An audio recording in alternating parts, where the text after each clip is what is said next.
ಪ್ರಿಯ ವಿದ್ಯಾರ್ಥಿಗಳೇ, ಇದು 2024-25ನೇ ಸಾಲಿನ SSLC ಗಣಿತ ವಿಷಯದ ಮಾದರಿ ಪ್ರಶ್ನೆ ಪತ್ರಿಕೆ 3. ಈಗ ನಾವು 1 ಅಂಕದ ಪ್ರಶ್ನೆಗಳನ್ನು ಬಿಡಿಸೋಣ. ಮೊದಲಿಗೆ ಮಲ್ಟಿಪಲ್ ಚಾಯ್ಸ್ ಕ್ವೆಶ್ಚನ್ಸ್ MCQ. ಈ ಕೆಳಗಿನ ಪ್ರಶ್ನೆಗಳಿಗೆ ಅಥವಾ ಅಪೂರ್ಣ ಹೇಳಿಕೆಗಳಿಗೆ 4 ಪರ್ಯಾಯ ಉತ್ತರಗಳನ್ನು ನೀಡಲಾಗಿದೆ. ಅವುಗಳಲ್ಲಿ ಸೂಕ್ತವಾದ ಉತ್ತರವನ್ನು ಆರಿಸಿ ಅದರ ಕ್ರಮಾಕ್ಷರದೊಡನೆ ಪೂರ್ಣ ಉತ್ತರವನ್ನು ಬರೆಯಿರಿ. ಮಕ್ಕಳೇ, ನಿಮಗೆ ಮಲ್ಟಿಪಲ್ ಚಾಯ್ಸ್ ಕ್ವೆಶ್ಚನ್ಸ್ ಬಗ್ಗೆ ಗೊತ್ತಿದೆ. 4 ಉತ್ತರಗಳನ್ನು ಕೊಟ್ಟಿರ್ತಾರೆ. ಅವುಗಳಲ್ಲಿ ಸರಿಯಾದ ಉತ್ತರವನ್ನು ನಾವು ಅದರ ಕ್ರಮಾಕ್ಷರದೊಡನೆ ಪೂರ್ಣ ಉತ್ತರವನ್ನು ಬರಿಬೇಕಾಗತ್ತೆ. ಈಗ ಮೊದಲನೇ ಪ್ರಶ್ನೆ, 90ರ ಅವಿಭಾಜ್ಯ ಅಪವರ್ತನಗಳ ಗುಣಲಬ್ಧ. ಇಲ್ಲಿ 4 ಉತ್ತರಗಳನ್ನು ಕೊಟ್ಟಿದ್ದಾರೆ. ಮೊದಲನೇ ಪ್ರಶ್ನೆ, 90ರ ಅವಿಭಾಜ್ಯ ಅಪವರ್ತನಗಳ ಗುಣಲಬ್ಧವು. ಇಲ್ಲಿ ಮಕ್ಕಳೇ, ನೀವು ಆಪ್ಷನ್ಗಳನ್ನು ಗಮನಿಸಿರಿ.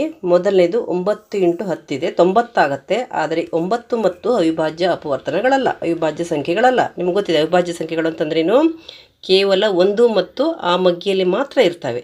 ಅವಿಭಾಜ್ಯ ಸಂಖ್ಯೆಗಳು ನಿಮ್ಗೆ ಗೊತ್ತಿದ್ದಾವೆ. ಯಾವ್ದು ಬರ್ತವೆ? 2 ಮೊದಲನೇದು, ಆಮೇಲೆ ನಂತರ 3, ಆಮೇಲೆ ನಂತರ 5, 7 ಇವೆಲ್ಲ ಅವಿಭಾಜ್ಯ ಸಂಖ್ಯೆಗಳು. ಅವಿಭಾಜ್ಯ ಅಪವರ್ತನಗಳನ್ನು ನಾವು ಎಕ್ಸ್ಪ್ರೆಸ್ ಮಾಡಬೇಕಾದ್ರೆ ಇವೆಲ್ಲ ಇರಬೇಕು.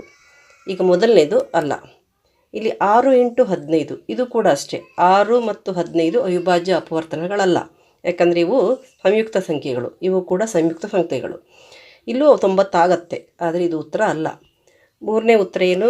ಇಲ್ಲಿ ನೋಡಿ ಮಕ್ಕಳೇ, 2 3 6, 6 3 18, 18 ಇಲ್ಲಿ 90 ಆಗುತ್ತೆ. ಮತ್ತು ಇವೆಲ್ಲವೂ ಅವಿಭಾಜ್ಯ ಅಪವರ್ತನಗಳು. ಅವಿಭಾಜ್ಯ ಅಪವರ್ತನಗಳ ಲಿಸ್ಟಲ್ಲಿ ಬರ್ತವೆ. 2 ಇದೆ, 3 ಇದೆ, 5 ಇದೆ. ನಮಗೆ ಇದು ಉತ್ತರವಾಗೋದಿಲ್ಲಿ ಕಂಡುಬರುತ್ತೆ. ಮತ್ತು ಇಲ್ಲೂ ಕೂಡ ನೀವು ಗಮನಿಸಿದರೆ ಇಲ್ಲಿ 1 2 3 ಇದೆ. 2 3 ಅವಿಭಾಜ್ಯ ಅಪವರ್ತನಗಳು ಹೌದು, ಆದರೆ 15 ಅಲ್ಲ.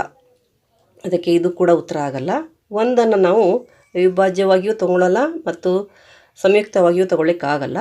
ಅದನ್ನು ನಾವು ಯಾವುದೇ ಗುಂಪಿನಲ್ಲಿ ಸೇರಿಸಲಿಕ್ಕಾಗಲ್ಲ. ಅವಿಭಾಜ್ಯ ಅಪವರ್ತನ ಗುಂಪಿನಲ್ಲೂ ತಗೊಳ್ಳಿಕ್ಕಾಗಲ್ಲ ಮತ್ತು ಸಂಯುಕ್ತ ಸಂಖ್ಯೆಗಳ ಗುಂಪಿನಲ್ಲೂ ತಗೊಳ್ಳಿಕ್ಕಾಗಲ್ಲ. ಇಲ್ಲಿ 2 3 ಇದ್ದರೂ ಕೂಡ ಈ 15 ಇದು ಸಂಯುಕ್ತ ಸಂಖ್ಯೆ ಆಗಿದೆ. ಅದಕ್ಕಾಗಿ ಇಲ್ಲಿ ಸರಿಯಾದ ಉತ್ತರ ಯಾವುದು? 2 × 3 × 3 × 5. ಕೆಲವೊಂದು ಉತ್ತರಗಳನ್ನು ನಾವು ಆಪ್ಷನ್ಗಳಲ್ಲೇ ಕೂಡ ಪತ್ತೆ ಹಚ್ಚಬಹುದು. ನಮಗೆ ಪರಿಕಲ್ಪನೆ ಗೊತ್ತಿರಬೇಕು. ಇಲ್ಲಿ ಅವಿಭಾಜ್ಯ ಅಪವರ್ತನಗಳ ಪರಿಕಲ್ಪನೆ ಗೊತ್ತಿದ್ದಾಗ ನಾವು ಇಲ್ಲಿ ಉತ್ತರವನ್ನು ಸುಲಭವಾಗಿ ಪತ್ತೆ ಹಚ್ಚಬಹುದು. ನಂತರ ಎರಡನೇ ಪ್ರಶ್ನೆ, a1x + b1y + c1 = 0, a2x + b2y + c2 = 0. ರೇಖಾತ್ಮಕ ಸಮೀಕರಣಗಳ ಜೋಡಿಯನ್ನು ಪ್ರತಿನಿಧಿಸುವ ರೇಖೆಗಳು ಸಮಾಂತರ ರೇಖೆಗಳಾಗಿವೆ. ಆಗ ಇಲ್ಲೂ ಕೂಡ ಅಷ್ಟೇ 4 ಆಪ್ಷನ್ಗಳನ್ನು ಕೊಟ್ಟಿದ್ದಾರೆ. ಸಮಾಂತರ ರೇಖೆಗಳಾಗಿದ್ದರೆ ನಮಗೆ ಗೊತ್ತಿದೆ ಅವುಗಳಿಗೆ ಪರಿಹಾರ ಇರೋದಿಲ್ಲ, ಅಂದರೆ 0 ಪರಿಹಾರಗಳು ಇರ್ತವೆ. ಮತ್ತು ಇಲ್ಲಿ ಅನುಪಾತಗಳು a1/a2, b1/b2 ಮತ್ತು c1/c2ಗಳು ಹೇಗಿರ್ತವೆ? a1/a2, b1/b2, c1/c2. ಇಲ್ಲಿ ಮೊದಲನೇ ಆಪ್ಷನ್ ನೋಡಿ ಮಕ್ಕಳೇ, a1/a2 = b1/b2 = c1/c2 ಇದೆ. ಇದಕ್ಕೇನಿರ್ತವೆ? ಇವು ಪರಸ್ಪರ ಐಕ್ಯವಾಗೋದು, ಒಂದು ರೇಖೆಯ ಮೇಲೆ ಇನ್ನೊಂದು ರೇಖೆ ಬರ್ತವೆ ಮತ್ತು ಇದಕ್ಕೆ ಅನಂತ ಪರಿಹಾರಗಳಿರ್ತವೆ. ಅದಕ್ಕಾಗಿ ಇಲ್ಲಿ ಕೊಟ್ಟಿರುವಂತಹ ಕಂಡೀಷನ್ಗೆ ಇದು ಉತ್ತರ ಅಲ್ಲ. ನಂತರ ಎರಡನೇದು ನೋಡಿ, ಇಲ್ಲಿ ಏನಿದೆ? a1/a2 = b1/b2 ಇದೆ ಮತ್ತು ನಾಟ್ ಈಕ್ವಲ್ ಸಮವಲ್ಲ c1/c2 ಇದೆ. ಇದು ಉತ್ತರ ಆಗುತ್ತೆ ಅನ್ನೋದು ನಮಗೆ ಗೊತ್ತಿದೆ, ಯಾಕಂದರೆ 3 ಕಂಡೀಷನ್ಗಳು ನಮಗೆ ಗೊತ್ತಿರಬೇಕು. ಇದು ಮೊದಲನೇ ಕಂಡೀಷನ್ ಯಾವುದಕ್ಕೆ? ಅನಂತ ಪರಿಹಾರಗಳಿದ್ದಾಗ ಮತ್ತು ರೇಖೆಗಳು ಪರಸ್ಪರ ಐಕ್ಯ ಆಗುವಾಗ. ಮತ್ತು ಎರಡನೇ ಕಂಡೀಷನು ನಮಗೆ ಗೊತ್ತಿದೆ, ಇಲ್ಲಿ ಯಾವುದೇ ಪರಿಹಾರಗಳಿರೋದಿಲ್ಲ ಮತ್ತು ರೇಖೆಗಳು ಸಮಾಂತರವಾಗಿರ್ತವೆ. ಮೂರನೇದು a1/a2 ಸಮವಲ್ಲ b1/b2, a1/a2 naught equals b1/b2 ಇದೆ. ಇದು ಯಾವಾಗ ಬರುತ್ತೆ? ಅವು ಪರಸ್ಪರ ಒಂದು ಬಿಂದುವಿನಲ್ಲಿ ಛೇದಿಸಿದಾಗ ಈ ರೀತಿ ಛೇದಿಸುತ್ತೆ. ಅದಕ್ಕೆ ಇದು ಕೂಡ ಉತ್ತರ ಅಲ್ಲ. ಈಗ ಉತ್ತರ ಯಾವುದಾಗತ್ತೆ? ಆಪ್ಷನ್ ಬಿ ಇದು ಸರಿಯಾದ ಉತ್ತರ. ಇನ್ನು 4ನೇ ಆಪ್ಷನಿಗೆ ಹೋದರೆ ಇದು ಯಾವುದೇ ಕಂಡೀಷನ್ ಕೂಡ ಅಲ್ಲ. ಅದಕ್ಕೆ ಇಲ್ಲಿ 3 ಕಂಡೀಷನ್ಗಳು ನಮಗೆ ಗೊತ್ತಿದೆ, 3 ಸಂಬಂಧಗಳು ಗೊತ್ತಿದ್ದಾವೆ. ಮೊದಲನೇ ಸಂಬಂಧ ಯಾವಾಗ? ಪರಸ್ಪರ ಐಕ್ಯವಾಗುವ ರೇಖೆಗಳು ಮತ್ತು ಅನಂತ ಪರಿಹಾರಗಳಿದ್ದಾಗ. ಎರಡನೇದು ಪರಸ್ಪರ ಸಮಾಂತರ ರೇಖೆಗಳಾದಾಗ, ಮೂರನೇದು ಪರಸ್ಪರ ಛೇದಿಸಿ ಒಂದು ಪರಿಹಾರವಿದ್ದಾಗ. ಅದಕ್ಕೆ ಉತ್ತರ ಯಾವುದು ಮಕ್ಕಳೇ? ಇಲ್ಲಿ ಆಪ್ಷನ್ ಬಿ. ನಂತರ ಮೂರನೇ ಪ್ರಶ್ನೆಯನ್ನು ನಾವು ಗಮನಿಸೋಣ. ಪ್ರಶ್ನೆ 3. ಪಿ ಆಫ್ ಎಕ್ಸ್ ಎಂಬ ವರ್ಗ ಬಹುಪದೋಕ್ತಿಯ ನಕ್ಷೆಯು -3 0 -1 -5 0 -6 2 0 ನಿರ್ದೇಶಾಂಕ ಬಿಂದುಗಳ ಮೂಲಕ ಹಾದು ಹೋದರೆ ಈ ವರ್ಗ ಬಹುಪದೋಕ್ತಿಯ ಶೂನ್ಯತೆಗಳು. ಇಲ್ಲಿ ನಮಗೆ ಮಕ್ಕಳೇ, ನಾವು ನಕ್ಷೆಯನ್ನು ಕೊಟ್ಟಾಗ ಎಲ್ಲಿ ಶೂನ್ಯತೆಯನ್ನು ಪತ್ತೆ ಹಚ್ತೀವಿ, ಆ ನಕ್ಷೆಯು ಎಕ್ಸ್ ಅಕ್ಷವನ್ನು ಛೇದಿಸುವ ಜಾಗದಲ್ಲಿ ಛೇದಿಸಿದಾಗ ಏನು ಬರುತ್ತೆ ಅಂದರೆ ವೈನ ಬೆಲೆ 0 ಬಂದಿರುತ್ತೆ. ಅಂದರೆ ಇಲ್ಲಿ ವೈನ ಬೆಲೆ ಅಂದರೆ ಎರಡನೇ ಬೆಲೆ 0 ಬಂದಿರೋದು ಇದು ಒಂದಿದೆ, -30 ಇದೆ ಮತ್ತು 20 ಇದೆ. ಇಲ್ಲಿ ವೈನ ಬೆಲೆ 0 ಬಂದಿದೆ ಅಂತಂದರೆ ಎಕ್ಸ್ ಅಕ್ಷವನ್ನು ಛೇದಿಸಿದಾವೆ ಅಂತ ಅರ್ಥ. ಯಾವ ಬಿಂದುವಿನಲ್ಲಿ ಛೇದಿಸಿದವು? ಅವು -3 ಮತ್ತು 2ರಲ್ಲಿ ಛೇದಿಸಿದಾವೆ. ಈ ಥರ ರೇಖೆ ಬಂದಾಗ ಇಲ್ಲಿ 2 ಬಿಂದುಗಳು, ಇದು -3 0 ಆಗುತ್ತೆ, ಇದು 2 0 ಆಗುತ್ತೆ. ಇಲ್ಲಿ -3 ಮತ್ತು 2 ಶೂನ್ಯತೆಗಳಾಗ್ತವೆ ಮತ್ತು ಅದು ವರ್ಗ ಬಹುಪದೋಕ್ತಿ ಆಗುತ್ತೆ. ಯಾಕೆಂತಂದರೆ 2 ಶೂನ್ಯತೆಗಳಿರ್ತವೆ. ಇಲ್ಲಿ ಪ್ರಶ್ನೆ ಕೂಡ ಹಾಗೆ ಇದೆ. ಈ ವರ್ಗ ಬಹುಪದೋಕ್ತಿಯ ಶೂನ್ಯತೆಗಳು ಅಂದರೆ 2 ಶೂನ್ಯತೆಗಳಿರ್ತವೆ. ಅವು ಎಕ್ಸ್ ಅಕ್ಷವನ್ನು ಎಲ್ಲಿ ಛೇದಿಸುತ್ತವೆ ಅನ್ನೋದನ್ನು ನಾವು ಇಲ್ಲಿ ಕಂಡುಹಿಡ್ಕೊಂಡ್ರೆ, ಎಕ್ಸ್ ಅಕ್ಷವನ್ನು ಛೇದಿಸ್ತವೆ ಅನ್ನಬೇಕಾದ್ರೆ ಎರಡನೇ ನಿರ್ದೇಶಾಂಕ ಅಂದರೆ ವೈನ ಬೆಲೆ 0 ಇರಬೇಕು. ಹಾಗಾದರೆ ಇಲ್ಲಿ ಎಲ್ಲಿ ಛೇದಿಸ್ತಾ ಇದೆ? -3 0 ಮತ್ತು 2 0 ಇಲ್ಲಿ ಅಂದರೆ ಎಕ್ಸ್ನ ಬೆಲೆಗಳು ಎಲ್ಲಿ -3 ಮತ್ತು 2 ಇದ್ದಾವೆ. ಈಗ ಉತ್ತರ ನೋಡೋಣ ಮಕ್ಕಳೇ. -3 ಮತ್ತು 2 ಇರುವಂಥದ್ದು ಯಾವುದು ಆಪ್ಷನ್ ಆಗುತ್ತೆ? Option D. ಆದ್ದರಿಂದ ಸರಿಯಾದ ಉತ್ತರ ಇಲ್ಲಿ ಯಾವುದು? -3 ಮತ್ತು 2. ನಂತರ 4ನೇ ಪ್ರಶ್ನೆ. ಒಂದು ಸಮಾಂತರ ಶ್ರೇಣಿಯಲ್ಲಿ an = 2n - 1 ಆದಾಗ ಸಾಮಾನ್ಯ ವ್ಯತ್ಯಾಸ ಅಂದರೆ ನಾವು ಸಾಮಾನ್ಯವಾಗಿ ಕಂಡುಹಿಡಿಯೋದೇನು? a2 - a1. ಈಗ ಇಲ್ಲಿ an ಕೊಟ್ಟಿದ್ದಾರೆ. an = ಏನಿದೆ? 2n - 1 ಇದೆ. ಹಾಗಾದರೆ ನಾವು ಏನೇನು ಕಂಡುಹಿಡ್ಕೋಬೇಕು? a2 ಮತ್ತು a1 ಕಂಡುಹಿಡ್ಕೋಬೇಕು. a2 ಕಂಡುಹಿಡ್ಕೊಳ್ಳೋಣ. a2 ಏನಾಗುತ್ತೆ? 2 × 2 - 1 ಆಗುತ್ತೆ. 2 4 - 1 ಅಂದರೆ ಎಷ್ಟು ಬಂತು? 3 ಬಂತು. ಹಾಗೆ a1 ಕಂಡುಕೊಳ್ಳೋಣ. a1 = ಏನಾಯಿತು? 2 × n ಜಾಗದಲ್ಲಿ 1 ಹಾಕೋಣ. 2 × 1 - 1 ಏನಾಗುತ್ತೆ? 2 - 1 = 1 ಬರುತ್ತೆ. ಈಗ ನಮಗೆ ಬೇಕಾಗಿರೋದೇನು? ಸಾಮಾನ್ಯ ವ್ಯತ್ಯಾಸ ಅಂದರೆ ಡಿ = a2 - a1 ಅಂತಂದರೆ a2 ಯಾವುದು ಮಕ್ಕಳೇ? ಇಲ್ಲಿ 3 - 1. a1 1 3 - 1 ಅಂತಂದರೆ 2 ಬರುತ್ತೆ. ಇಲ್ಲಿ ನೀವು ಏನು ಮಾಡ್ಕೋಬೇಕು? an ಉಪಯೋಗಿಸ್ಕೊಂಡು a2 - a1 ಕಂಡುಹಿಡಿಯೋದಕ್ಕೆ ಬೇಕಾದಂತಹ a2 ಮತ್ತು a1 ಪತ್ತೆ ಹಚ್ಕೋಬೇಕು. a2 ಮತ್ತು a1 ಹಿಂಗೆ ಕಂಡುಹಿಡ್ಕೊಳ್ಳೋದು? an = 2n - 1 ಬರ್ಕೊಂಡು ಇಲ್ಲಿ 2 ಬರೆದು n ಜಾಗದಲ್ಲಿ 2 ಹಾಕಬೇಕು. ಹಾಗೆ ಇಲ್ಲಿ n ಜಾಗದಲ್ಲಿ 1 ಹಾಕಬೇಕು.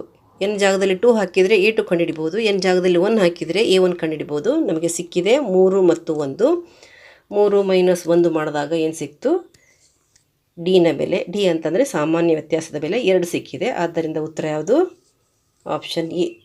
ಇದು ಉತ್ತರ. ಇದನ್ನು ನೀವು ರಫ್ ಆಗಿ ನಿಮ್ಮ ಉತ್ತರ ಪತ್ರಿಕೆಯ ಒಂದು ಜಾಗದಲ್ಲಿ ನೀವು ಇದನ್ನು ರಫ್ ಆಗಿ ಮಾಡಿ ಉತ್ತರವನ್ನು ಬರಿಬೇಕಾಗತ್ತೆ. ನಂತರ ಪ್ರಶ್ನೆ 5ನೇ ಪ್ರಶ್ನೆ ಏನಿದೆ ಇಲ್ಲಿ? -4 2 ಮತ್ತು -2 6 ಬಿಂದುಗಳನ್ನು ಸೇರಿಸುವ ರೇಖಾಖಂಡದ ಮಧ್ಯಬಿಂದುವಿನ ನಿರ್ದೇಶಾಂಕಗಳು. ಇಲ್ಲಿ ಮಧ್ಯಬಿಂದು ಅಂತ ಒಂದು ಶಬ್ದ ಬಂದಿರೋದ್ರಿಂದ ನಾವು ನೇರವಾಗಿ ಮಧ್ಯಬಿಂದು ಸೂತ್ರವನ್ನು ಇಲ್ಲಿ ಬರಿಬೋದು. ಮಧ್ಯಬಿಂದು ಸೂತ್ರ ಯಾವುದು ಅನ್ನೋದನ್ನು ನೀವು ಗೊತ್ತಿಟ್ಕೋಬೇಕು. ಅಂದರೆ ಮೊದಲು ಇಲ್ಲಿ ರಫ್ ಆಗಿಯೇ ಮಾಡ್ಕೊಳ್ಳಿ ಮಕ್ಕಳು, ಬೇರೆ ಕಡೆಗೆ ನೀವು ಆಮೇಲೆ ನೇರವಾಗಿ ಉತ್ತರವನ್ನು ಆಪ್ಷನ್ನೊಂದಿಗೆ ಕ್ರಮಾಕ್ಷರದೊಂದಿಗೆ ಬರೆಯಿರಿ. -4 2 ಇದು ಒಂದು ಬಿಂದು, ಹಾಗೆ -2 6 ಇದು ಒಂದು ಬಿಂದು. ಇದನ್ನು ನಾವು x1 y1 ಅಂತ ಬರ್ಕೊಳ್ಳೋಣ. ಹಾಗೆ ಎರಡನೇ ಬಿಂದುವನ್ನು x2 y2 ಅಂತ ಬರ್ಕೊಳ್ಳೋಣ. ಮಧ್ಯ ಬಿಂದು ನಿಮಗೆ ಗೊತ್ತಿದೆ, x2 + x1/2 y2 + y1/2. ಇಲ್ಲಿ ನೀಟಾಗಿ ಮಾಡ್ಕೊಳ್ಳೋ ಅವಶ್ಯಕತೆ ಇಲ್ಲ, ರಫ್ ಆಗಿ ಸರಿಯಾಗಿ ಉತ್ತರವನ್ನು ಕಂಡುಹಿಡಿಯಿರಿ, ಕ್ಯಾಲ್ಕುಲೇಷನ್ನ ಕರೆಕ್ಟಾಗಿ ಮಾಡಿ. x2 + x1 ಅಂದರೆ ಏನಾಗುತ್ತೆ, -2 ಮತ್ತು -4ಗಳ ಮೊತ್ತ. x2 + x1 ಅಂದರೆ -2 -4 ಇವೆರಡನ್ನು ಕೂಡಿಸಿ ಎರಡರಿಂದ ಭಾಗಿಸ್ರಿ. ಇಲ್ಲಿ ಏನಾಗುತ್ತೆ, y2 + y1 ಅಂತಂದರೆ 6 + 2ರ ಮೊತ್ತ /2 ಆಗುತ್ತೆ, -6 ಆಗುತ್ತೆ. ಇಲ್ಲಿ -2 ಮತ್ತು -4ರ ಮೊತ್ತ. ಇಲ್ಲಿ ಸೇಮ್ ಚಿಹ್ನೆ ಬಂದಿರೋದ್ರಿಂದ -- ಬಂದಿರೋದ್ರಿಂದ ನಾವು ಅದನ್ನು ಕೂಡಿಸ್ಬೇಕು ಮತ್ತು ಅದೇ ಚಿಹ್ನೆ ಹಾಕಬೇಕು.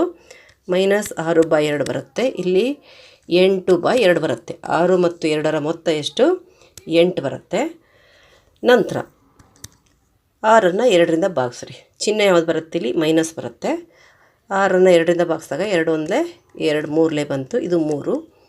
ಹಾಗೆಯೇ 8/2 ಅಂತಂದರೆ 2 1 2 4 ಬಂತು, ಇದು 4 ಬಂತು. ಈ ಉತ್ತರ ಎಲ್ಲಿದೆ, ಇಲ್ಲಿ ಉತ್ತರವನ್ನು ನೀವು ಯಾವ ಆಪ್ಷನಲ್ಲಿದೆ ಅನ್ನೋದನ್ನು ಕಂಡುಕೊಳ್ಳಿ. ಎಲ್ಲಿದೆ, ಇಲ್ಲಿ ಉತ್ತರ 3 4 ಅಂತಂದರೆ ಇಲ್ಲಿ ಬಂದಿದೆ, -3 4. ಹೀಗೆ ನಾವು ಮಧ್ಯಬಿಂದುವನ್ನು ಕಂಡುಹಿಡಿರಿ ಅಂತಂದರೆ ಮಧ್ಯಬಿಂದುವಿನ ಸೂತ್ರವನ್ನು ಉಪಯೋಗಿಸಿ ಸರಿಯಾಗಿ ಲೆಕ್ಕಾಚಾರ ಹಾಕಿ ಕಂಡುಹಿಡಿಬೇಕಾಗತ್ತೆ. ನಂತರ 6ನೇ ಪ್ರಶ್ನೆ, tan θ = 1 ಆದರೆ secant θ ಬೆಲೆ. ಇಲ್ಲಿ ನಾವು tan ಎಷ್ಟು ಅಂತಂದರೆ 1 ಅನ್ನೋದನ್ನು ಕಂಡ್ಕೋಬೇಕಾಗತ್ತೆ.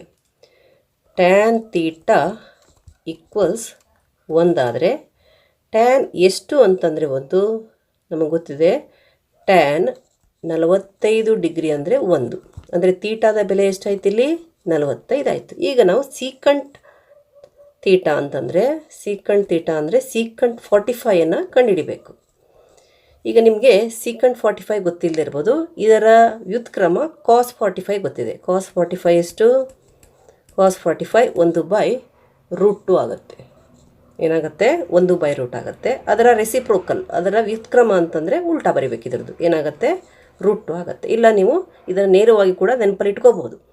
ನಮಗೆ ಇಲ್ಲಿ tan θ = 1 ಅಂತ ಕೊಟ್ಟಾಗ ಥೀಟಾದ ಬೆಲೆಯನ್ನು ನಾವು ಕಂಡುಹಿಡ್ಕೊಂಡ್ರೆ ಯಾವುದೇ ಟ್ರಿಗ್ನೋಮೆಟ್ರಿಕ್ ಅನುಪಾತವನ್ನು ಕೂಡ ನಾವು ಕಂಡುಹಿಡಿಯಬಹುದು. ಥೀಟಾದ ಬೆಲೆ 45 ಡಿಗ್ರಿ ಇರೋದ್ರಿಂದ ನಾವು secant θ ಅಂದರೆ ನೇರವಾಗಿ √2 ಅನ್ನೋದನ್ನು ಬಾಯಟ್ ಮಾಡಿ ಇಟ್ಕೊಂಡ್ರೆ ಹೇಳ್ಬೋದು. ಇಲ್ಲ ಚಾರ್ಟನ್ನು ಕಣ್ಮುಂದೆ ತಂದ್ಕೊಂಡ್ರೂ ಕೂಡ ಹೇಳ್ಬೋದು. ಇಲ್ಲ ಅಂದರೆ cos 45 ಅಂತಂದರೆ ನಮಗೆ 1/√2 ಅಂತ ಗೊತ್ತಿಟ್ಕೊಂಡ್ರೆ ಅದರ ವ್ಯುತ್ಕ್ರಮ ಎಷ್ಟು, √2 ಅಂತ ಕೂಡ ನಾವು ಹೇಳಬಹುದು. ಅದಕ್ಕಾಗಿ ಇಲ್ಲಿ ಉತ್ತರ ಯಾವುದು ಮಕ್ಕಳೇ, ಸಿ. ಉತ್ತರ ಯಾವುದು, ಸಿ, ಆಪ್ಷನ್ ಸಿ √2 ಇದು ಉತ್ತರ. ನಾವು ಹೀಗೆ ಅದನ್ನು ಪತ್ತೆ ಹಚ್ಚಬೇಕಾಗತ್ತೆ.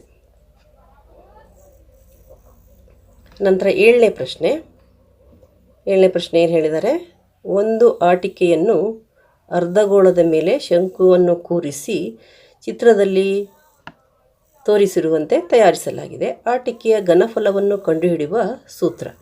ಮಕ್ಕಳು, ನೀವು ಈ ಆಟಿಕೆಯನ್ನು ನೋಡಿರ್ತೀರಾ. ಆಡಿಸಿ ನೋಡು, ಬೀಳಿಸಿ ನೋಡು ಅಂತ ನಾವು ಅದಕ್ಕೆ ಸಂಬಂಧಿಸಿದಂಥ ಆಟಿಕೆ ಅಂತ ಹೇಳ್ತೀವಿ. ಇದನ್ನು ನಾವು ಯಾವ ರೀತಿ ಇದನ್ನು ಬೀಳಿಸ್ಲಿಕ್ಕೆ ಪ್ರಯತ್ನ ಪಟ್ಟರು ಇದನ್ನು ಬೀಳಲ್ಲ. ಅದಕ್ಕೆ ಕಾರಣ ಇಲ್ಲಿ ಸೆಂಟರ್ ಆಫ್ ಗ್ರಾವಿಟಿ ಅಂತಿರುತ್ತೆ. ಈಗ ಇಲ್ಲಿ ನಾವು ಚರ್ಚೆ ಮಾಡಬೇಕಾಗಿದ್ದೇನು, ಇದರ ಘನಫಲವನ್ನು ಕಂಡುಹಿಡಿಯುವ ಸೂತ್ರ. ಇಲ್ಲಿ ಕೆಳಭಾಗದಲ್ಲಿ ಯಾವ ಆಕಾರ ಇದೆ, ಇದು ಅರ್ಧಗೋಳ ಇದೆ ಮತ್ತು ಮೇಲ್ಭಾಗದಲ್ಲಿ ಶಂಕು ಇದೆ. ಈಗ ಆಟಿಕೆಯ ಘನಫಲವನ್ನು ಕಂಡುಹಿಡಿಯುವ ಸೂತ್ರ ಅಂತ ಹೇಳಿದರೆ ನಾವು ಇವೆರಡರ ಘನಫಲದ ಮೊತ್ತ ಆಗಿರುತ್ತೆ. ಏನೇನಾಗಿರುತ್ತೆ ಅಲ್ಲಿ ನೋಡೋಣ. ಇಲ್ಲಿ ಉತ್ತರ ಯಾವುದು ಬರುತ್ತೆ ಅಂತಂದರೆ, ನಾವು ಇಲ್ಲಿ ಅರ್ಧಗೋಳದ ಘನಫಲವನ್ನು ಕಂಡುಹಿಡಿಯುವಂಥ ಸೂತ್ರ ಇರಬೇಕು, ಪ್ಲಸ್ ಶಂಕುವಿನ ಘನಫಲವನ್ನು ಕಂಡುಹಿಡಿಯುವ ಸೂತ್ರ. ಅರ್ಧಗೋಳದ ಘನಫಲವನ್ನು ಕಂಡುಹಿಡಿಯುವಂಥ ಸೂತ್ರ ಯಾವುದು ಮಕ್ಕಳೇ, ಇಲ್ಲಿದೆ 2/3 πr³ ಇದೆ. ಜೊತೆಗೆ ಶಂಕುವಿನ ಘನಫಲ ಅದಿರಬೇಕು. ಇಲ್ಲೂ ಕೂಡ 2/3 πr³ ಇದೆ. ಆದರೆ ಶಂಕುವಿನ ಘನಫಲ ಎಲ್ಲಿದೆ, ಕೇವಲ ಇದರಲ್ಲಿ ಮಾತ್ರ ಇದೆ. ಶಂಕುವಿನ ಘನಫಲದ ಜೊತೆಗೆ ಅರ್ಧಗೋಳದ ಘನಫಲ ಇರಬೇಕು. ಇದು ಸಿಲಿಂಡರ್ನ ಘನಫಲ ಆಗುತ್ತೆ. ಸಿಲಿಂಡರ್ನ ಘನಫಲ ಆಗುತ್ತೆ. ನಮಗೆ ಬೇಕಾಗಿರೋದು ಯಾವುದು, ಶಂಕುವಿನ ಘನಫಲವನ್ನು ಕಂಡುಹಿಡಿಯುವ ಸೂತ್ರ ನಿಮಗೆ ಗೊತ್ತಿರಬೇಕು. ಗೊತ್ತಿದ್ದರೆ ಮಾತ್ರ ನಮಗೆ ಉತ್ತರ ಸಿಗುತ್ತೆ. ಅದಕ್ಕೆ ಇಲ್ಲಿ ಶಂಕುವಿನ ಘನಫಲ 1/3 πr²h ಮತ್ತು ಅರ್ಧಗೋಳದ ಘನಫಲ 2/3 πr³ ಇವೆರಡನ್ನು ಕೂಡಿಸಿದರೆ ಈ ಆಟಿಕೆಯ ಘನಫಲ ಆಗುತ್ತೆ. ಇಲ್ಲಿ ಆಟಿಕೆಯ ಘನಫಲ ಕೇಳಿರೋದ್ರಿಂದ ನಾವು ಅವೆರಡರ ಘನಫಲವನ್ನು ಪ್ಲಸ್ ಹಾಕಿ ಬರಿಬೇಕಾಗತ್ತೆ. ಅದಕ್ಕೆ ಉತ್ತರ ಯಾವುದಾಗತ್ತೆ? Option C. ಯಾವುದು? C option 1/3 πr² plus 2/3 πr³. Option C ಇದು ಇಲ್ಲಿ ಉತ್ತರ ಆಗುತ್ತೆ. Option C. ಈಗ 8ನೇ ಪ್ರಶ್ನೆ ಏನು? ಕಬಡ್ಡಿ ತಂಡವು ಒಂದು ಆಟದಲ್ಲಿ ಸೋಲುವ ಸಂಭವನೀಯತೆ 0.25 ಆದರೆ ಅದೇ ಆಟದಲ್ಲಿ ಗೆಲ್ಲುವ ಸಂಭವನೀಯತೆ ಇಲ್ಲಿ ಸೋಲುವ ಸಂಭವನೀಯತೆನ ಕೊಟ್ಟಿರ್ತಾರೆ. ಸೋಲುವ ಸಂಭವನೀಯತೆ ನಮಗೆ ಕೇಳಿರೋದು ಗೆಲ್ಲುವ. ಈಗ ಸೋಲುವ ಮತ್ತು ಗೆಲ್ಲುವ ಎರಡೂ ಸಂಭವನೀಯತೆಗಳ ಮೊತ್ತ ಎಷ್ಟು ಬರುತ್ತೆ? 1 ಆಗಿರುತ್ತೆ. 1ರಲ್ಲಿ ನಾವು ಈ ಸೋಲೋದನ್ನು ಮೈನಸ್ ಮಾಡಿದರೆ ನಮ್ಗೆ ಗೆಲ್ಲೋದು ಸಿಗುತ್ತೆ, ಅಥವಾ ಗೆಲ್ಲೋದನ್ನು ಮೈನಸ್ ಮಾಡಿದರೆ ಸೋಲೋದು ಸಿಗುತ್ತೆ. ಅಂದರೆ 0.25 ಯಾವುದಲ್ಲಿ ಕಳಿಬೇಕು? 1.00 ಕಳಿಬೇಕು. ಎಷ್ಟು ಬರುತ್ತೆ ಇಲ್ಲಿ? ಅಂದರೆ 100ರಲ್ಲಿ 25 ಹೋದಂಗೆ. 100ರಲ್ಲಿ 25 ಹೋದರೆ ಎಷ್ಟು ಬರುತ್ತೆ? 75 ಬರುತ್ತೆ. ಇಲ್ಲಿ ಪಾಯಿಂಟ್ ಆಗುತ್ತೆ ತಾನೇ. 1.00 ಅಂದರೆ ನೀವು ಪಾಯಿಂಟ್ ತೆಗೆದ್ರೆ ಏನಾಗುತ್ತೆ? 100 ಅಂತ ತಿಳ್ಕೊಂಡ್ರೆ 100ರಲ್ಲಿ ಇಲ್ಲಿ ಪಾಯಿಂಟ್ ತೆಗೆದ್ರೆ 25, 100ರಲ್ಲಿ 20 ಹೋದರೆ 75 ಆಗುತ್ತೆ. ಆದರೆ ಪಾಯಿಂಟನ್ನು ನಾವು ಹಾಕಲೇಬೇಕಿಲ್ಲಿ, ಯಾಕಂದರೆ ಇದು 1.00 ಹಾಗೆ ಇದು 0.25. ಇಲ್ಲ ಅಂತಂದರೆ ನಿಮಗೆ ಮಾಮೂಲಿಯಾಗಿ ಕಳೆಯೋದು ಗೊತ್ತಿದೆಯಲ್ಲ, 10ರಲ್ಲಿ 5 ಹೋದರೆ 5 ಬರುತ್ತೆ. ಇಲ್ಲಿ 9 ಉಳ್ಕೊಳ್ತು, 9ರಲ್ಲಿ 2 ಹೋದರೆ 7. ಇಲ್ಲಿ ಏನೂ ಉಳ್ಕೊಂಡಿಲ್ಲ, 0 ಉಳ್ಕೊಂಡಿದೆ. ಅದಕ್ಕಾಗಿ ಇಲ್ಲಿ 0.75 ಆಗುತ್ತೆ. ಇಲ್ಲಿ ಉತ್ತರ ಯಾವುದು? ಆಪ್ಷನ್ ಬಿ ಸಿಕ್ಕಿದೆ ನಮಗೆ. ಆಪ್ಷನ್ ಬಿ ಎಷ್ಟಿದೆ? 0.75 ಇದೆ. ಇಲ್ಲಿ ಇನ್ನೊಂದು ವಿಧಾನ ಅಂತಂದರೆ 0.25ಕ್ಕೆ ಎಷ್ಟನ್ನು ಸೇರಿಸಿದರೆ 1 ಆಗುತ್ತೆ ಅಂತ.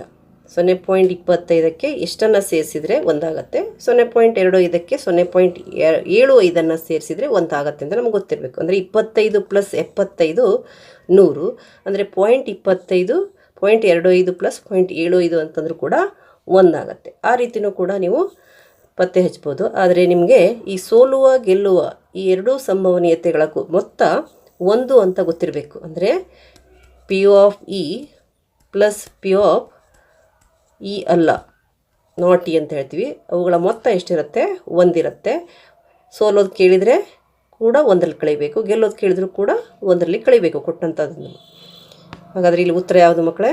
ಉತ್ತರ ಆಪ್ಷನ್ ಬಿ 0.75.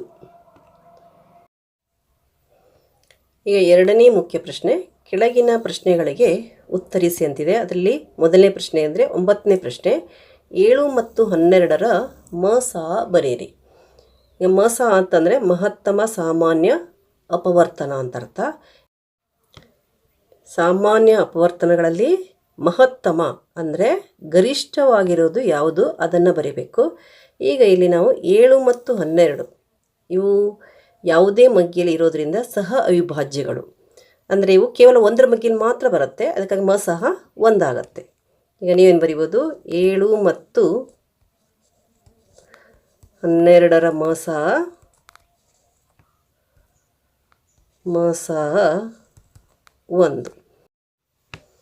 ಇಲ್ಲಿ 7 ಅಂದರೆ 7 ಬರಿಬೋದು ನೀವು, ಇಲ್ಲ 7 × 1 ಬರಿಬೋದು. ಹಾಗೆ 12ನ್ನು ಅಪೋರಿಸಿದರೆ 2ರಿಂದ ಮೊದಲು ಭಾಗಿಸೋಣ. 2ರ ಮಗ್ಗಿಯಲ್ಲಿದೆ ಅದು 2. ಇದು ಅವಿಭಾಜ್ಯ ಸಂಖ್ಯೆ. 2 6 12, 2 3 6, 3 1. ನೀವು ಅಪವರ್ತನ ಬರೆದ್ರೆ ಏನಾಗುತ್ತೆ? ಇಲ್ಲಿ 2 × 2 × 3 ಬರುತ್ತೆ. 2ರ ವರ್ಗ × 3 ಬರುತ್ತೆ. ಇಲ್ಲಿ ಬರೀ 7 ಇದೆ. ಮತ್ತು ಇಲ್ಲಿ ನೀವು ಇದನ್ನು ಬರಿಬೋದು 7 × 1 ಅಂತ. ಇಲ್ಲಿ ಬೇಕಾದರೆ ಪುನಃ 1 ಹಾಕ್ಕೊಂಡ್ರೆ ನಿಮಗೆ ಸಿಗೋದು ಏನು? 1. ಮ ಸಹ 1 ಸಿಗುತ್ತೆ. ಅಂದರೆ ಇಲ್ಲಿ ನಮಗೆ ಗೊತ್ತಿರಬೇಕು 7 ಮತ್ತು 12 1 ಬಿಟ್ಟರೆ ಬೇರೆ ಯಾವುದೇ ಮಗ್ಗಿಯಲ್ಲಿ ಇಲ್ಲ. ಅದಕ್ಕೋಸ್ಕರ ನೇರವಾಗಿ ನಾವೇನು ಬರಿಬೋದು? ಸಹ ಅವಿಭಾಜ್ಯಗಳಾಗಿರೋದ್ರಿಂದ ಮ ಸಹ 1 ಅಂತ ಬರಿಬೋದು ನೇರವಾಗಿ. ನಂತರ 10ನೇ ಪ್ರಶ್ನೆ, ಎ ಬಿ ಮತ್ತು ಸಿಗಳು ವಾಸ್ತವ ಸಂಖ್ಯೆಗಳಾಗಿದ್ದು ಎಕ್ಸ್ ಚರಾಕ್ಷರವಿರುವ ವರ್ಗ ಬಹುಪದೋಕ್ತಿಯ ಸಾಮಾನ್ಯ ರೂಪ ಬರೆಯಿರಿ.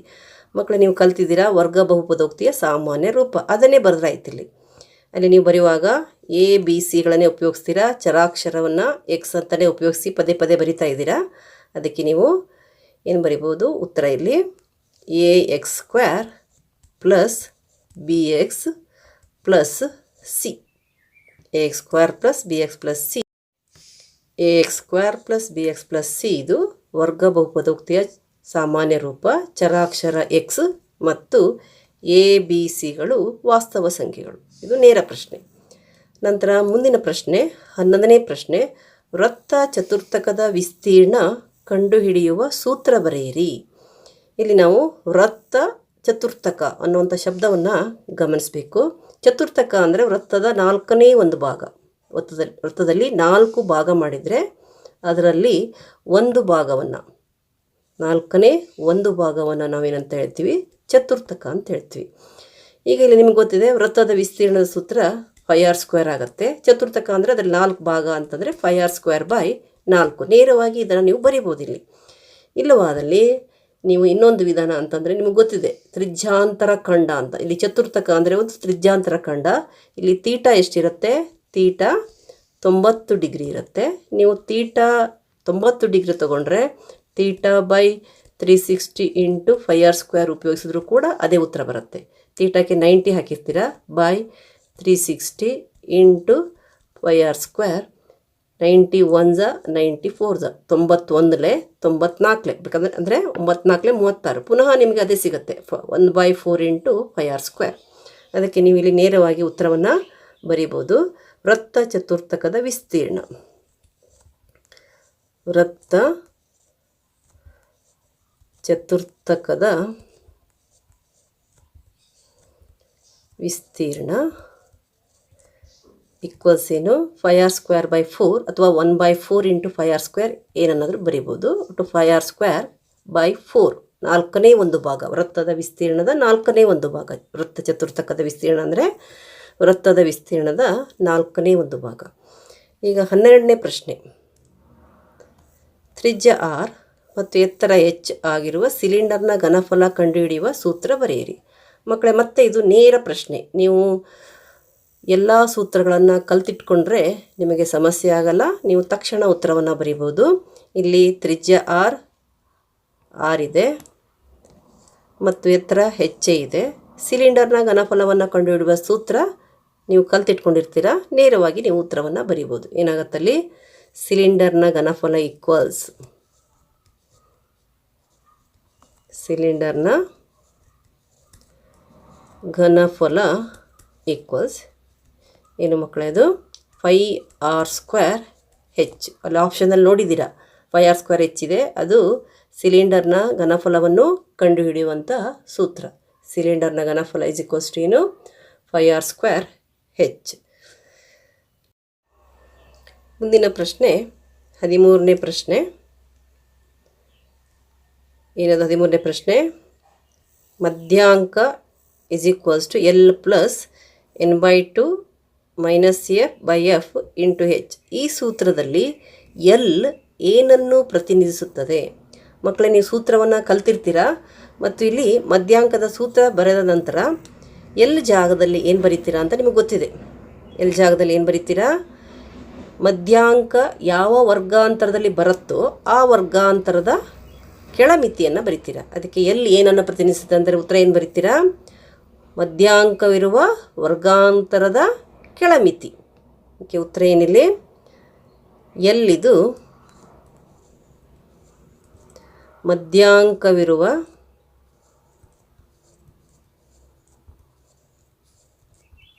ವರ್ಗಾಂತರದ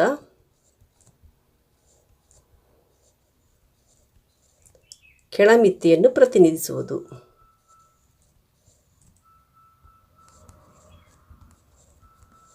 ಕೆಳಮಿತಿಯನ್ನು ಪ್ರತಿನಿಧಿಸುವುದು. ಇಲ್ಲಿ ಇದು ಬಹಳ ಮುಖ್ಯ. ವರ್ಗಾಂತರದ ಯಾವ ವರ್ಗಾಂತರ? ಮಧ್ಯಾಂಕವಿರುವ ವರ್ಗಾಂತರದ ಕೆಳಮಿತಿ. ಎಲ್ಲಂದ್ರೇನು? ಮಧ್ಯಾಂಕವಿರುವ ವರ್ಗಾಂತರದ ಕೆಳಮಿತಿ. ಈಗ ಮುಂದಿನ ಪ್ರಶ್ನೆ 14ನೇ ಪ್ರಶ್ನೆ. ತ್ರಿಭುಜ ಎ ಬಿ ಸಿಯಲ್ಲಿ ಡಿ ಇ ಸಮಾಂತರ B C, A D is equals to 15 centimetre, B D is equals to 3 centimetre, A is equals to 1 centimetre ಆದರೆ ಇ ಸಿಯ ಬೆಲೆಯನ್ನು ಕಂಡುಹಿಡಿಯಿರಿ. ಇಲ್ಲಿ ಚಿತ್ರದಲ್ಲಿ ಎಲ್ಲ ಬೆಲೆಗಳನ್ನು ತೋರಿಸಿದ್ದಾರೆ. A D 1.5, D B 3, A E 1. ನಾವು ಕಂಡುಹಿಡಿಬೇಕಾಗಿದ್ದೇನು? E C. ಇ ಸಿಯನ್ನು ಕಂಡುಹಿಡಿಯಿರಿ ಅಂತ ಹೇಳಿದ್ದಾರೆ. ಮಕ್ಕಳ ಇಲ್ಲಿ ಅವ್ರು ಕೊಟ್ಟಿರೋದೇನು? ಡಿ ಇ ಸಮಾಂತರ ಬಿ ಸಿ ಅಂತ. ಏನು ಕೊಟ್ಟಿದ್ದಾರೆ ಅವರು? ಡಿ ಇ ಸಮಾಂತರ ಬಿ ಸಿ. ನಮಗೆ ಗೊತ್ತಿದೆ ತೇಲ್ಸನ ನಿಯಮದ ಪ್ರಕಾರ ತ್ರಿಭುಜದಲ್ಲಿ ಒಂದು ರೇಖೆಗೆ ಸಮಾಂತರವಾಗಿ ಎಳೆದ ರೇಖೆಯು ಉಳಿದ ಎರಡು ಬಾಹುಗಳನ್ನು ಸಮಾನುಪಾತದಲ್ಲಿ ವಿಭಾಗಿಸೋದು. ಅದಕ್ಕೆ ಇಲ್ಲಿ ಅನುಪಾತ A D by D B is equals to A D by D B is equals to ಏನಿರುತ್ತೆ? A E by E C ಇರುತ್ತೆ. ಇಲ್ಲಿ ಎಲ್ಲ ಬೆಲೆಗಳನ್ನು ಹಾಕಿ ನಾವು ಇದನ್ನು ಕಂಡುಹಿಡಿಬೋದು. ಅದಕ್ಕೆ ನಾವು ಬರೆಯೋಣ. ತ್ರಿಭುಜ ಎ ಬಿ ಸಿಯಲ್ಲಿ ತ್ರಿಭುಜ ಎ ಬಿ ಸಿಯಲ್ಲಿ ಏನು ಕೊಟ್ಟಿದ್ದಾರೆ? ಡಿ ಇ ಸಮಾಂತರ ಬಿ ಸಿ. ಆದ್ದರಿಂದ A D by D B is equals to ಏನು? A E by E C. ಇದಕ್ಕೆ ಕಾರಣ ಏನು? ತೇಲ್ಸನ ಪ್ರಮೇಯ. ಇದನ್ನು ತೇಲ್ಸನ ಪ್ರಮೇಯ. ಅದನ್ನು ನೀಟಾಗಿ ಬರೀರಿ ಮಕ್ಕಳೇ, ತೇಲ್ಸನ ಪ್ರಮೇಯ ಅಂತ. ನಂತರ ಎ ಡಿ ಬೆಲೆ, ಡಿ ಬಿ ಬೆಲೆ ಮತ್ತು ಇ ಬೆಲೆಯನ್ನು ಆಯಾ ಜಾಗದಲ್ಲಿ ಹಾಕಿದರೆ ಆಯಿತು. ಈಗ ಇಲ್ಲಿ ಎ ಡಿ ಬೆಲೆ ಎಷ್ಟಿದೆ? 1.5 ಬರೆಯೋಣ. 1.5. ಡಿ ಬಿ ಬೆಲೆ ಎಷ್ಟಿದೆ? 3 ಇದೆ, 3 ಬರೆಯೋಣ. ಈಕ್ವಸ್ ಎ ಇ ಬೆಲೆ 1 ಇದೆ, 1 ಬರೆಯೋಣ. 1 ಬೈ ಇ ಸಿ. ಈಗ ಇಲ್ಲಿ ನಾವು ಇ ಸಿಯನ್ನು ಕಂಡುಹಿಡಬೇಕು. ಓರೆ ಗುಣಾಕಾರ ಮಾಡೋಣ. ಇ ಸಿಯನ್ನು 1.5 ಜೊತೆ ಗುಣಿಸೋಣ ಮತ್ತು ಬಲಭಾಗದಲ್ಲಿ 3ಅನ್ನು 1 ಜೊತೆ ಗುಣಿಸೋಣ. ಅಂದರೆ ಏನಾಯಿತು? 1.5 into E C is equals to 1 into 3. ಈಗ ಇ ಸಿಯನ್ನು ಮಾತ್ರ ಇಲ್ಲಿ ಇಟ್ಕೊಂಡು ನಾವೇನು ಮಾಡೋಣ? E C is equals to 1 into 3 3 ಆಗುತ್ತೆ. 3 ಬೈ 1.5 ಆಯಿತು. ಈಗ ಇಲ್ಲಿ E C is equals to 3 by 1.35 ಇದೆ. ಇಲ್ಲಿ ಡೆಸಿಮಲ್ ದಶಮಾಂಶ ಸ್ಥಾನವನ್ನು ತೆಗೆದ್ರೆ ಒಂದು ಬಿಂದುವಿನ ನಂತರ ಈ ಕಡೆ ತೊಗೊಂಡ್ರೆ ಮೇಲ್ಗಡೆ 10 ಬರುತ್ತೆ. 30 ಬೈ 15 ಆಯಿತು. 3 ಬೈ 1.5 ಅಂತಂದರೆ ಇಲ್ಲಿ 0.5 ಹೋಯಿತು ಅಂತಂದರೆ ನಾವು ಏನು ಮಾಡಬೇಕು? ಇಲ್ಲಿ ಮೇಲ್ಭಾಗದಲ್ಲಿ 0 ಇಟ್ಕೊಂಡು ತೆಗಿಬೇಕಾಗತ್ತೆ. ಅದನ್ನು 15 1 15 2 ಬರುತ್ತೆ. ಅದಕ್ಕೆ E C is equals to ಎಷ್ಟಾಯಿತು? 2. E C is equals to 2 centimetre. ಇಲ್ಲಿ E C is equals to 2 centimetre. ತೇಲ್ಸನ ಪ್ರಮೇಯದ ಪ್ರಕಾರ ನಾವು ಇಲ್ಲಿ ಇ ಸಿಯ ಬೆಲೆಯನ್ನು ಕಂಡುಹಿಡ್ಕೊಂಡ್ವಿ. ನಂತರ 15ನೇ ಪ್ರಶ್ನೆ. 15ನೇ ಪ್ರಶ್ನೆ ಏನು ಹೇಳುತ್ತೆ? ಚಿತ್ರದಲ್ಲಿ ಓ ಕೇಂದ್ರವುಳ್ಳ ವೃತ್ತದಲ್ಲಿ ಎ ಬಿಯು ಪಿ ಬಿಂದುವಿನಲ್ಲಿ ಎಳೆದ ಸ್ಪರ್ಶಕ. ಕೋನ B P Q equals 50 degree. ಆದರೆ ಕೋನ ಪಿ ಒ ಕ್ಯೂದ ಬೆಲೆ ಎಷ್ಟು? ಈ ಲೆಕ್ಕವನ್ನು ನಾವು ಪೂರ್ವಸಿದ್ಧತಾ ಪರೀಕ್ಷೆಯ ಪ್ರಶ್ನೆ ಪತ್ರಿಕೆಯಲ್ಲಿ ಮಾಡಿರೋ ಹಾಗಿದೆ ಅನಿಸುತ್ತೆ. ಇಲ್ಲಿ ನಮಗೆ ಇಲ್ಲಿ ಕೋನ ಒ ಪಿ ಬಿ ಎಷ್ಟಿರುತ್ತೆ? 90 ಡಿಗ್ರಿ ಇರುತ್ತೆ. ಈ 90 ಡಿಗ್ರಿಲಿ 50 ಡಿಗ್ರಿ ತೆಗೆದ್ರೆ ನಮಗೆ ಯಾವ ಕೋನ ಸಿಗುತ್ತೆ? ಕೋನ ಒ ಪಿ ಕ್ಯೂ ಸಿಗುತ್ತೆ. ಅದಕ್ಕೆ ನಾವು ಬರೆಯೋಣ. ಕೋನ O P Q equals 90 minus 50 equals ಎಷ್ಟು? 40 ಡಿಗ್ರಿ ಆಗುತ್ತೆ. ಈಗ ನಾವು ಈ ತ್ರಿಭುಜ ಒ ಪಿ ಕ್ಯೂವನ್ನು ತಗೊಳ್ಳೋಣ. ತ್ರಿಭುಜ ಒ ಪಿ ಕ್ಯೂ. ತ್ರಿಭುಜ ಒ ಪಿ ಕ್ಯೂನಲ್ಲಿ ನಮಗೆ ಗೊತ್ತಿದೆ ಯಾವುದೇ ತ್ರಿಭುಜದಲ್ಲಿ 3 ಒಳಕೋನಗಳ ಮೊತ್ತ 180 ಡಿಗ್ರಿ. ಇಲ್ಲಿ ನಮಗೆ ಬೇಕಾದ ಕೋನ ಯಾವುದು? ಕೋನ ಪಿ ಒ ಕ್ಯೂ. ಕೋನ ಪಿ ಒ ಕ್ಯೂ ಈಕ್ವಲ್ಸ್ ಏನಾಗುತ್ತೆ? 180ರಲ್ಲಿ ಈ ಎರಡೂ ಕೋನಗಳನ್ನು ತೆಗಿಬೇಕಾಗತ್ತೆ. ಇದು 40 ಡಿಗ್ರಿ ಆದರೆ ಇದು ಕೂಡ 40 ಡಿಗ್ರಿ ಇರುತ್ತೆ. ಯಾಕೆ ಅಂತಂದರೆ ಇದು ಸಮದ್ವಿಬಾಹು ತ್ರಿಭುಜ. ಇಲ್ಲಿ ಒ ಪಿ ಮತ್ತು ಒ ಕ್ಯೂಗಳು ಸಮ ಇರೋದ್ರಿಂದ ಅವು ಸಮಬಾಹುಗಳಿಗೆ ಅಭಿಮುಖವಾಗಿರುವ ಕೋನಗಳಾಗಿರೋದ್ರಿಂದ ಎರಡನ್ನು ನಾವು 40 ಅಂತ ತಗೊಂಡು ಕಳಿಬೇಕಾಗತ್ತೆ. 40 ಡಿಗ್ರಿ 40 ಡಿಗ್ರಿ. ಸಮಬಾಹುಗಳಿಗೆ ಅಭಿಮುಖವಾಗಿರುವ ಕೋನಗಳ ಅಳತೆ ಒಂದೇ ಇರುತ್ತೆ. ಇದು 40 ಆದಮೇಲೆ ಇದು ಕೂಡ 40 ಇರುತ್ತೆ. ಈಗ 180ರಲ್ಲಿ ಇವೆರಡರ ಮೊತ್ತ 80. ಅದನ್ನು ಕಳೆದ್ರೆ 100 ಡಿಗ್ರಿ ಬರುತ್ತೆ. ಈಗ ಕೋನ ಪಿ ಒ ಕ್ಯೂದ ಅಳತೆ ಎಷ್ಟು ಅಂತಾಯಿತು? ಕೋನ P O Q is equals to 100 degree. ಇದನ್ನು ನಾವು ಓರಲಿ ಮಾಡಿಕೊಂಡು ನಾವು ಈ ಉತ್ತರವನ್ನು ಬರೀಲೇಬೇಕಾಗತ್ತೆ. ಈ ಉತ್ತರಕ್ಕೆ ಮಾರ್ಕ್ಸಿದೆ ಮತ್ತು ನೀವು ಚಿಕ್ಕ ಇಲ್ಲಿ ಕ್ಯಾಲ್ಕುಲೇಷನನ್ನು ಮಾಡಿ ತೋರಿಸ್ಬೋದು, ಇಲ್ಲಾದರೂ ನೇರವಾಗಿ 100 ಅಂತ ಬರಿಬೋದು. ಮುಂದಿನ ಪ್ರಶ್ನೆ 16ನೇ ಪ್ರಶ್ನೆ. ಪ್ರಶ್ನೆ ಏನದು? 16ನೇ ಪ್ರಶ್ನೆ. ವರ್ಗಾಂತರ 10ರಿಂದ 25ರ ಮಧ್ಯಬಿಂದುವನ್ನು ಬರೆಯಿರಿ. ನಿಮಗೆ ಗೊತ್ತಿದೆ ಮಕ್ಕಳೇ, ನೀವು